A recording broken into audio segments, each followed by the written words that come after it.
Viděli jsme obranu startovního čísla 37, paní Bořiková. Při průzkumu terénu tam drobná chyba, jedno proběhnutí za psovodem, malinko větší oblouky při vyběhnutí z maké, známka velmi dobrá.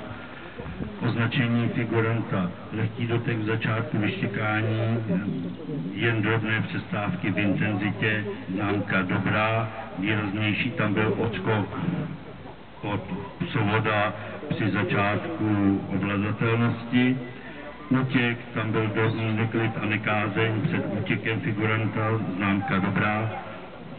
Přepad, tam bylo pěkný nástup figuranta, ovšem výrazné ohlížení po psovodovi a výrazné napadení při střežení, takže známka uspokojivá.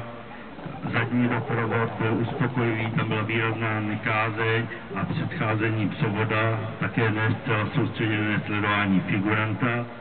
Přepad při doprovodu, tam bylo drobné ohlédnutí při střežení, štěkání při bočním doprovodě a nestřežení v průběhu bočního doprovodu po jinak velmi pěkně provedeném zákroku. Útok na psa z pohybu byl s výbornou orientací na figuranta, ovšem s nekázní v průběhu odchodu a počátku přípravy na samotný zákrok.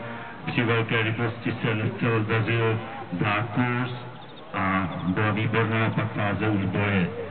Přepad byl rychlý, aktivní, s plným pěkným zákusem, s výrazným ohlížením, pak při střežení, s neklidem, štěkáním v průběhu bočního doprovodu a výrazná nekázeň před předáním figuranta rozhodčímu.